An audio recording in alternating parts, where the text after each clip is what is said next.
तो बच्चों एक बार पुनः आपका स्वागत है हमारे चैनल पर। और आइए आज हम आपको समझाते हैं, एक शॉर्टकट तरीका बताते हैं। बहुत ही बढ़िया तरीका है, हमने इजाद किया है।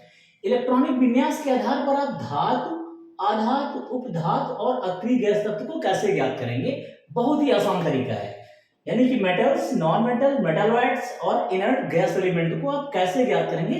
बस आपको इलेक्ट्रॉनिक विन्यास लिखना आना चाहिए। बोरबरी का नियम हमने बताया था ये, और एक बताया था हमने आपबाउ के सिद्धांत से। दोनों पढ़े हैं यूट्यूब वीडियो पर, जाकर के उसको आप जरूर देख लीजिएगा। तो चलो समझाते हैं आपको कैसे आप ज्ञात करेंगे। मात्र 20 सेकंड के अंदर आप बता देंगे कौन सा तत्व किस कैटेगरी में होता है। जैसे समझिएगा, अब धातु क्या होते हैं, आपको इलेक्ट्रॉनिक विन्यास लिखना आता ही होगा। धातु वो होते हैं जिनके वाय कोश में 1, 2 या फिर 3 इलेक्ट्रॉन होते हैं। कितने होते हैं? अगर आपको 1 इलेक्ट्रॉन दिखाई दे, 2 दिखाई दे या 3 दिखाई दे, इसका मतलब वो धातु है। आधात कौन सा होगा? आधात कौन सा होगा?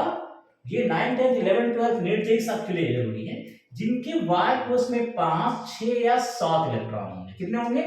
इलेक्ट्रॉनों की संख्या 5, 6 या 7 होगी अगर वाय कोश यानी आउटर मोस्ट सेल में। ठीक है। उपधातु क्या होते हैं? उपधातु वो होते हैं जिनके वाय कोश में सामान्यतः 4 इलेक्ट्रॉन होते हैं। कितने होते हैं? 4। देखिए हमने कहा था पूरा का पूरा रूल चल रहा है अष्टक को फॉलो कराने के लिए।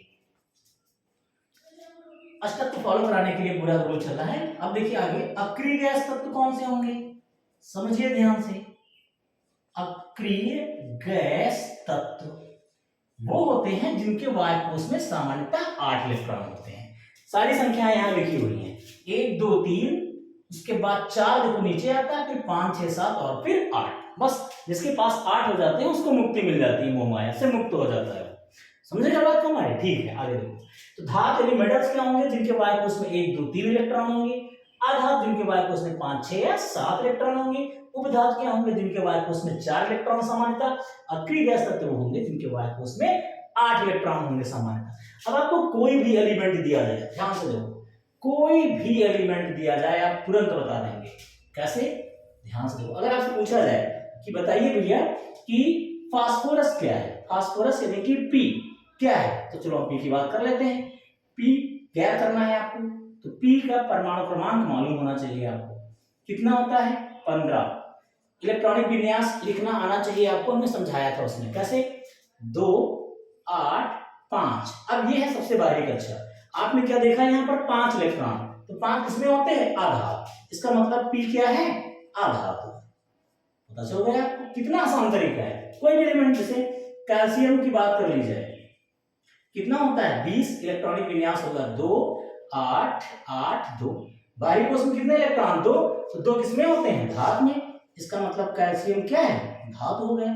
क्लियर वाली चीज है? ठीक है, और देख लीजिए, जैसे कि अगर आपसे पूछा जाए कि बताइए आर्गन क्या है, परमाणु क्रमांक होता है 18, इलेक्ट्रॉनिक विन्यास होता है 2, 8, 8। वाय कोश में कितने इलेक्ट्रॉन? 8, 8 किसमें होते हैं? अक्रिय गैस तत्व में। इसका मतलब ये इनर्ट गैस है यानी कि नोबल गैस है, तो ये जाएगा अक्रिय गैस तत्व की कैटेगरी में जाएगा। और देख लीजिए, फिर आपसे पूछा जाए सिलिकॉन किस श्रेणी में आता है? सिलिकॉन परमाणु क्रमांक 14, इलेक्ट्रॉनिक विन्यास होता है 2, 8, 4। वाय कोश में कितने इलेक्ट्रॉन? 4, 4 किसमें आते हैं? मेटालॉइड्स है। इसका मतलब ये, यानी कि ये है उपधातु। तो बात को हमारी आप समझ गए होंगे। बहुत ही आसान तरीका है, इसको नोट कर लीजिए आप। कोई भी एलिमेंट दिया जाता है, आप इसको याद रखेंगे, तड़ से आ जाएगा, तुरंत आप निकाल लेंगे। और एग्जाम्पल अगर आप समझना चाहते हैं तो जैसे हम आपको बता दें,